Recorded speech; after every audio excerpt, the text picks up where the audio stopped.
নমস্কার বন্ধুরা, কেমন আছো সবাই? আশা করি তোমরা সবাই খুব ভালো আছো। আমরাও ভালো আছি। আমি Priyanka and welcome back to our channel. বড়দের প্রণাম আর ছোটদের ভালোবাসা জানিয়ে আজকে ব্লগটা শুরু করছি।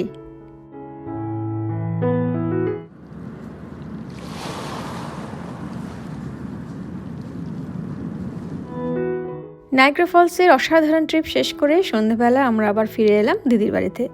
আগের দিন বলেছিলাম তোমাদের, আমাদের জন্য অপেক্ষা করছিল আরও একটা দারুণ সারপ্রাইজ। আর সারপ্রাইজটা হলো আমাদের বার্থডে বয় বসে আছে। বলছি আমাদের বার্থডে বয় কি বাবা, আজকে খাওয়া দাওয়া হবে না কালকে? কালকে কেন আজকে কেন নয়? আজ বৃহস্পতিবার নিরামিষ ডে। ও, কালকে কি স্পেশাল খাবে তুমি? মটন বিরিয়ানি। ও, মটন বিরিয়ানি। ওই দেখো দিদি কেক বানিয়েছে। কেক বানিয়েছিস না দিদি? কেক বানিয়েছিস? ওফ, ও বাবা, এটা তো ছোটই খেয়ে নেবে রে। Cookie cake, cookie cake. আর এটা কি কেক রে? ওটা ফ্রুট কেক। Fruit cake. ও এটা হ্যাপি বার্থডে বাবা লিখতে চেষ্টা করেছিলাম, জানি না কি হয়েছে। মানে হ্যাপি বিডে বাবা। কেমন এখানে আমি পুরো ঘেটে গেছে। জেমসগুলো আমাকে ডাকছে, কোনো কিছু লেখাতে এই, ভালো করে পড়, পড়তে পারবি। এই কোথায় ভাই? এই যে, হ্যাঁ ওটা বোঝা যাচ্ছে। আজকে আমাদের পরিবারের সব থেকে স্পেশাল মানুষের জন্মদিন। আমার শ্বশুরমশাইয়ের ৮২তম জন্মদিন। তাই ট্রিপের ক্লান্তি ভুলে সবাই মিলে শুরু করে দিলাম জন্মদিনের ছোট্ট কিন্তু ভীষণ সুন্দর উদযাপন।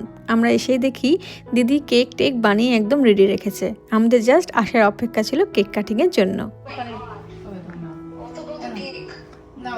ধরো, যা সিন পেছনে চলে যা। হ্যাপি বার্থ, ফুঁদাও ফুঁদাও আগে ফুঁকাও। ফুঁদাও। এই আগে না, আগে গায়। ও আগে গাইতে হবে। To you, happy birthday to you, happy birthday dear বাবা। যে যা নিজের বল।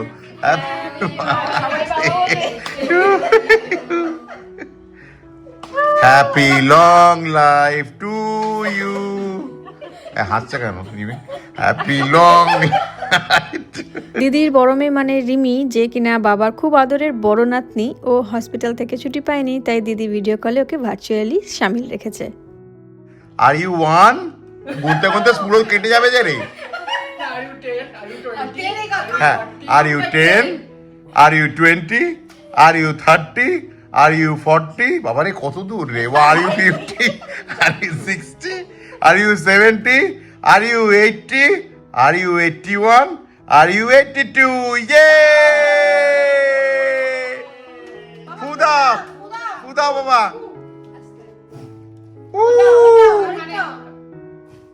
ও লাভলি। কাটো। এইদিকে সব দাঁড়িয়ে, আর এইদিকে আমাদের আরেকজনতা, এইদিকে আরেকজনতা, মাঝখান থেকে তোমায় দিব। আর এইদিকে কুড়মুড়া হবে, এটা খেও না। আমি। আর এইদিকে রিমি আছে। রিমি কই রে? দেখা রিমিকে একটু। এই তো রিমিও আছে এখানে, দাদুর কেক কাটা দেখছে ফেস টাইম করে। বিছানায় শুয়ে শুয়ে। হ্যাঁ, দাঁড়াও বাবা, দিচ্ছি। এই কে ধর, দিদিতে ধর। আরেকটা কাটবে। ওইটা সাবধানে কাটবে কিন্তু, একটু শক্ত আছে কুকি কেক। এটাকে এইভাবে কাটো বাবা। হ্যাঁ কাটো।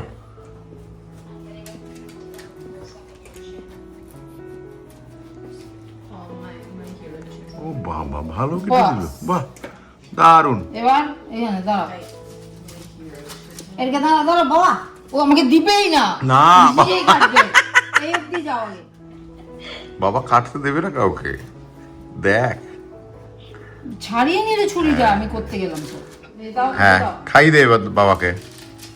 বাবা কোন কেকটা খাবে? আগে একটু খাইয়ে দে এটার থেকে, ফ্রুট কেকটাই খাইয়ে দে। বাপুজির কেক। এই দেখো। খাও বাপুজি। খাও খাও খাও, খেয়ে নাও, খাইয়ে দে রে। না, কুমড়ো মিঠাটা কামড়ো দাও। ও, মিঠাটা। তুই খাইয়ে দে দাদুকে একটু সবাই। কেমন? খাইয়ে দে তুইও। নে। তার জন্যই খাইয়ে দে। এরপর এক এক করে সব নাতনিরা দাদুকে কেক খাইয়ে দিচ্ছে। আর অন্যদিকে হচ্ছে ভাই বোনের একে অপরকে লেগ পুল করা। ছোটবেলার গল্প নিয়ে মজা করা আর আমরাও পাশে বসে শুধু হাসছিলাম। এই ছোট্ট ছোট্ট মুহূর্তগুলো তো বিদেশের মাটিতে পরিবারকে আরও কাছাকাছি নিয়ে আসে। তো এই ছোট্ট কিন্তু মিষ্টি একটা সেলিব্রেশন দিয়ে শেষ হলো আজকের দিনটা। দেখা হচ্ছে কাল সকালে। দিদি সকাল সকাল উঠে পড়েছে, বিরিয়ানির ভাত রেডি। এক রাউন্ড রেডি নাকি রে? বাহ, এদিকে আর এক রাউন্ড হচ্ছে। এখানে পেঁয়াজ কষা চলছে, মাংস কষবে এবার। আর এই যে আসল জিনিস এখানে রাখা। বানা বানা আর কি, বাবা তো উঠেই তাহলে মনে হয় বিরিয়ানি খেতে বসে যাবে। বাবা আজকে জল খাবারও খাবে কিনা সন্দেহ আছে। মাংস কষানো স্টার্ট।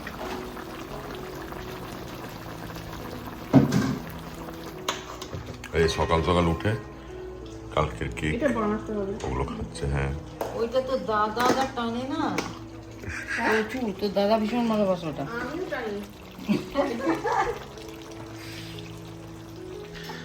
বাবা এসে গেছে এখানে খাবার দেখতে কি হচ্ছে, তাই তো? খাবার বিকেলে খাবে না রাত্রে খাবে তুমি?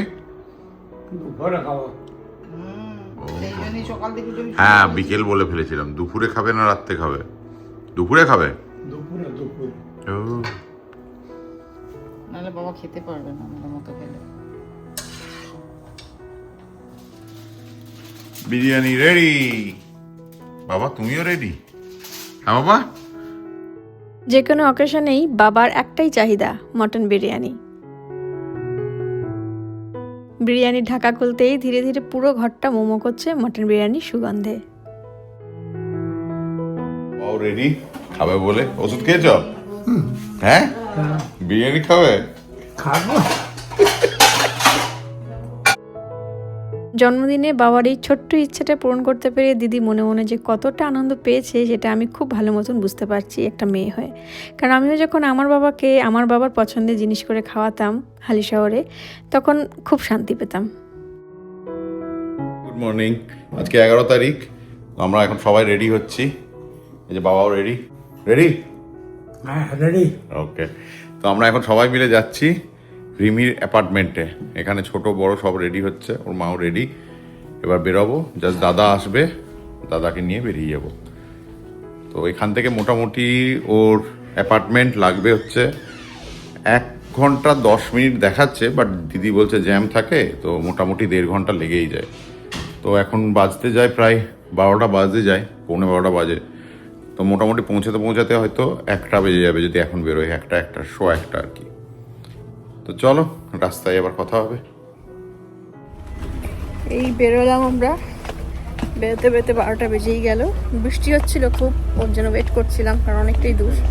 রেডি, সব লোড হয়ে গেছে গাড়িতে। এই যে বাবা, দিদি, প্রিয়াঙ্কা, দাদা, আর ওই পেছনে ওই যে দুটো লুটুর বুটুর চেপ সিট বেল্ট পর। চলো স্টার্ট করা যাক।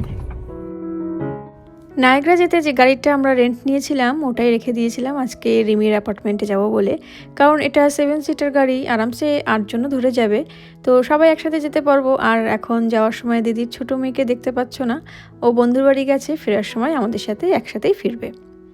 ভাবতেই অবাক লাগছে আমরা যাচ্ছি আমাদের ভাইজির বাড়ি। আমাদের বিয়ের সময় যার কিনা বয়স ছিল মাত্র 12 কি 13, আর এখন ও একজন এমডি। বর্তমানে NYU লঙ্গন হেলথের পেডিয়াট্রিক কেয়ারে রেসিডেন্সি করছে। ভাবলেই খুব গর্ববোধ হয়। এই যাওয়ার রাস্তাটা বেশ সুন্দর আর খুব স্পেশালও, কারণ বাঁ দিকটা জার্সি সিটির স্কাইলাইন দেখা যায় আর ডান দিকটা নিউ ইয়র্ক সিটির স্কাইলাইন। কিন্তু আজ এতই মেঘলা, কোনো কিছুই ক্লিয়ার নয়। কোন ব্রিজে উঠছি? জর্জ ওয়াশিংটন ব্রিজ, তাই তো? জ্যামটা তো পুরো দেখে মনে হচ্ছে আমাদের কলকাতার জ্যাম। এরকম বিটি রোডে যেমন জ্যাম হয় ডানলপ থেকে আসার সময়, এইরকমই থাকবে পুরো ঘেরা। না না বেরোবে, এইবার বেরোলো, ঠিক আছে। এবার এটা মোডেই চলবে, এটা লোয়ার লেভেলটা। এটা ব্রিজ নাকি? Yes, this Hudson river. তো আমরা যাচ্ছি এখন হাডসন নদীর উপর দিয়ে, আর ওই দূরে NYC স্কাইলাইনও আমাদের সাথে সাথেই যাচ্ছে। তো আমরা নিউ ইয়র্কে তো ঢুকে পড়েছি অনেকক্ষণ আগেই, আর নিউ ইয়র্কের ট্রাফিক তো আর নতুন কিছু নয়, যারা গেছো তারা ভালোই জানবে। আর যেখানে আমাদের সময় দেখাচ্ছিল 1 ঘন্টা 40 মিনিট মতন লাগবে, সেটা হয়ে গেল 2 ঘন্টা 50 মিনিট, মানে এরকম বাজে জ্যাম। আর এই জ্যামটা এড়াতেই দিদিরা রিমির বাড়িতে যায় ট্রেনে করে, কারণ এখানে ট্রেনে করে যাওয়া আসাটাই সব থেকে ইজি ব্যাপার। কিন্তু বাবার সমস্যা হতে পারে দেখেই গাড়ি করে যাওয়া আমাদের। রাস্তা জুড়ে অসংখ্য ব্রিজ, একটার পর একটা ব্রিজ পার হচ্ছিলাম। ইতিমধ্যে 7 থেকে 8টা ব্রিজ পার হতে দেখলাম, কিন্তু আমাদের লক্ষ্য ছিল একটাই ব্রিজ, ব্রুকলিন। এই তো ব্যাটারি পার্ক স্ট্যান্ড ফেরি চলে এলাম, লিবার্টিও দেখা যাবে। এটা ব্রুকলিন, হ্যাঁ এটা ব্রুকলিন, এইটা এইটা ব্রুকলিন, হ্যাঁ তো ওই জন্য এত পুরনো। এই শহরে সব ব্রিজগুলো দেখতে সত্যিই দারুণ লাগে, এক্সে বার্কার এক আর কি। কিন্তু এতগুলোর মধ্যে ব্রুকলিন ব্রিজটা একটু বেশি স্পেশাল, বিশেষ করে আমার মতন যারা এসআরকে ফ্যান আছো তারা তো জানোই কেন। বিদ্যাসাগর সেতুর মতনই লাগছে, ঠিকই বলেছে। এটা গঙ্গার উপর দিয়ে হাওড়া রেলঘাট, মানে সেকেন্ড ব্রিজ, হুগলি সেকেন্ড ব্রিজটা 495 রাইট? 495 ঠিক করে। একেবারে এইরকম। আমরা অলমোস্ট এসেই গেছি, আর রিমি বাড়িতে আমরা ছাড়াও আরও অনেক গেস্ট আসছে। রিমি ফোন করে জানালো তারা অলরেডি এসে গেছে, আর আমাদের বারবার ফোন করে জিজ্ঞাসা করছে যে আমরা কোথায়, কত দূরে, কখন আসছি। নিউ ইয়র্ক ইউনিভার্সিটি ল্যাঙ্গুন হেলথ, এটা হচ্ছে ওদের হসপিটাল আর কি নাম। এবার চারদিকে ছড়ানো বিল্ডিং, এটা হচ্ছে একটা পার্টিকুলার বিল্ডিং, ওদের হসপিটালের পার্ট। এরকম অনেক বিল্ডিং পাশাপাশি, সব হসপিটালের বিভিন্ন বিভিন্ন সেকশনে ওই এক একটা ওই ডিপার্টমেন্ট আছে। এখানে প্যাসেঞ্জার কার, ঠিক আছে, আমরা এসে গেছি অলমোস্ট। এবার ওটা হচ্ছে দোতলাতে। কোন দিকে যাবো? ডান আচ্ছা, দিকে? দাঁড়া, এক মিনিট, একটু দাঁড়া। একটু স্লো ডাউন। ওই জায়গাটা দিয়ে ঢুকবি। ওই পুরো এরিয়াটা জুড়েই হাসপাতালের এরিয়া, তারই মাঝে রেসিডেন্সিদের অ্যাপার্টমেন্ট আছে, আর এক একটা ডিপার্টমেন্টের এক একটা বিল্ডিং আছে। তো অবশেষে আমরা পৌঁছে গেলাম, আর পার্কিংয়ের জায়গাটা একটু বেশ খাতারনাক ছিল। অনেকদিন পর আবিরদা আর পাপিয়াদির সঙ্গে দেখা হবে, সেই প্রথম আর সেই শেষ দেখা হয়েছিল 2023-এ রিমির কনভোকেশনের সময়। খুব ভালো লেগেছিল আমাদের ওদের সঙ্গে আলাপ করে। তো চলো তোমাদের সঙ্গেও দেখা করাই। আর আমাদের পৌঁছাতে পৌঁছাতে বাজলো 3:10। তুমি আরো লম্বা হচ্ছিস এবার। পুরো বাইরে কি লাগবে? আর তোমার নিচে আরো হচ্ছে। এই পাপিয়াদি হলো আমার শ্বশুরমশাইয়ের মাস্টারমশাইয়ের মেয়ে, আদিবাড়ি সোদপুরে। তো কত বছরের সম্পর্ক বুঝতেই পারছো। একদিকে পাপিয়াদি একটু কম কথা বলে, আর অন্যদিকে আবিদ্যা হচ্ছে একদম অপোজিট টাইপের মানুষ, খুব খুব মজার মানুষ। দেখো দেখো দেখো, এইনি করে যত উপরে দেবে তত বেশি জায়গায় ছুটবে। আরে সে একটা কি ছিল না এরকম করে হাত বেঁকিয়ে দিত? এই করে এই আঙুলটা আবার হ্যাঁ। কত মুখ দেবে। ক্যামেরায় তোমার কেউ খাবে না, ইস, আরে আমরা তো খাবো। সে তুমি একটু নোনতা খাবে না। না। তোমাকে দেখাতে হবে এটা কোথায় আছে। আরে ডিম আছে, আলু আছে, আর কি বাবা আছে? ঝাকাস দেখতে হচ্ছে কিন্তু। ইস, এই দেখো এবার বন্ধ। ও আলু আছে, ডিম আছে, ও, এটা কি গো? আছে, আবার কাজু কিশমিশ আছে। ও এটা বিরিয়ানি আছে। বাহ, এই তো এখানে রাখো, এটা রাখো ওখানে, এটা রাখো ওখানে। ওটা ছবি তোলার জন্য। এটা মানে তবে বিরিয়ানি দেবো, নাহলে পাবে না। আমার যাও তো। এতদিন পরে ভালো বেগুন ভাজা খাচ্ছি। দারুন দারুন। এটা কি? এই আমাকে খেতাবে মনে হচ্ছে, সবাই পিকচার তোলো। আর পিকচার নেই, খা। বন্ধ যাচ্ছে, আমরা যখন ঢুকলাম। এত বেলা হয়েছে, খিদেও পেয়েছে খুব জোর, তাই সময় নষ্ট না করে পাপিয়াদি আমাদের জন্য যা আইটেম করে এনেছে সব কিছুর উপর হামলিয়ে পড়লাম। আর আবিরদার তৈরি একদম ইউনিক বেকড ভেজিটেবল জাস্ট ফাটাফাটি। খাওয়ার টেবিলে গল্প, হাসি, পুরনো স্মৃতি সব মিলিয়ে এক ফাটাফাটি পরিবেশ।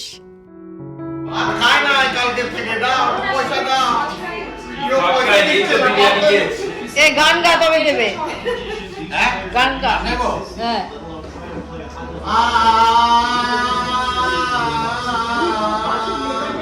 এবার খাবো চা। কফি দে, একটা কিন্তু দে রে। এই গাছটা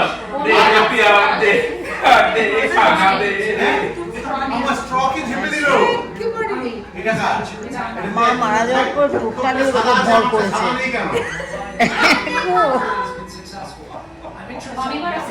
তোকে বলেছি তো শাশুড়ি কেন একটা শাশুড়ি রেখে দিয়ে গেছে পুরো পুরো উফ, হাসতে হাসতে পেটে খিল ধরিয়ে দিচ্ছে আবিরদা আর তোমাদের দাদা। তারই মাঝে চলছিল ওয়ার্ল্ড কাপের ম্যাচ, আর বাঙালিদের কাছে আড্ডা আর ফুটবল, এই দুটোর কম্বো থাকলে আর কিচ্ছু লাগে না। একটু ব্রেক নিয়ে হাঁটতে বেরোলাম সবাই মিলে। গন্তব্য ভাইজির কর্মস্থল দেখতে, বিশেষ করে বাবাকে নিয়ে যাওয়া NYU লাঙ্গন হসপিটালের পেডিয়াট্রিক ইউনিট। পৃথিবীর উন্নত দেশের অন্যতম সেরা হাসপাতালে অংশ হওয়া সত্যি ভীষণ গর্বের বিষয়। আমাদের তো হসপিটালের একদম ইউনিট পর্যন্ত যেতে অ্যালাউ করবে না, আমাদের জাস্ট অ্যালাউ করলো ওই লবি পর্যন্ত যাওয়া। কিন্তু সিকিউরিটি চেকিংয়ের পর তাও লবির ভেতরে আমাদের ফোন অ্যালাউ করতে দেয়নি, তাই লবি থেকে বেরিয়ে আবার ব্লগটা কন্টিনিউ করতে পারছি। বেশ বড় হাসপাতাল, ওমেন্স অ্যান্ড চিলড্রেন্স প্যাভিলিয়ন। আমাদের রিমি পিডিয়াট্রিক্স ডিপার্টমেন্টে আছে, আর ওই যে সবুজ যেটা দেখা যাচ্ছে ওইখানটাই নাকি রিমির ডিপার্টমেন্ট আর কি, দিদি বললো। ভুল বললাম, একদম ওপরেরটা বলছে রিমির ডিপার্টমেন্ট, রিমি এসে 5th ফ্লোর। ভাইজিকে নিয়ে তো আমরা সবসময় গর্বিত, বিশেষ করে ওর মামু। যদিও রিমির এখনও অনেকটা পথ বাকি আছে ওর আসল লক্ষ্যে পৌঁছাতে। সবচেয়ে বড় ব্যাপার, নাতনিকে এই জায়গায় দেখে বাবার চোখে মুখে যে গর্ব আর আনন্দ ছিল সেটা ভাষায় প্রকাশ করা খুব কঠিন। পাপিয়াদি এগুলোকে নিয়ে ইয়ে করছে, আর আমার ছোটটার অবস্থা দেখো, সব লাস্টে এত ভয় পায়, এত ভয় পায়। 82 বছর বয়সে নিজের নাতনিকে এই সাফল্যের জায়গায় দেখে তার মুখের হাসিটি ছিল দিনের সবচেয়ে বড় উপহার। চলো এবার ঘর যাই, ওইদিকে আর্জেন্টিনা আর সুইজারল্যান্ডের খেলা শুরু হয়ে গেছে। ও লাভলি, এইদিকে আর্জেন্টিনা গোল দিল, আর এই যে এইদিকে এরা সেলিব্রেশন করছে দুজনে। এই দেখো আর্জেন্টিনা গোল দিয়েছে, সেলিব্রেশন হচ্ছে আবিদ্যা, দেখো। হ্যাঁ, এর মধ্যে সেলিব্রেশন হচ্ছে।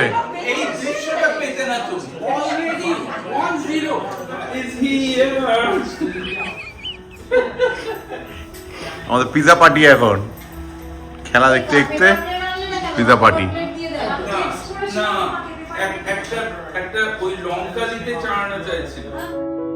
খেলা জমে উঠেছে একদম, আর এখানে সবাই আর্জেন্টিনার ফ্যান, আমি বাদে। আর সাথে চলছে পিজাও জোর কদমে। কিন্তু এদিকে রাত হয়েছে অনেক, প্রায় 12টা বেজে গেছে। মনে মনে ভাবছি তাড়াতাড়ি যেন আর্জেন্টিনা জিতে যায়, তাহলে ঘর যেতে পারবো তাড়াতাড়ি। যাক বাবা, পেনাল্টি শুট আউট অব্দি যায়নি, আর্জেন্টিনা এক্সট্রা টাইমের মধ্যেই জিতে গেছে।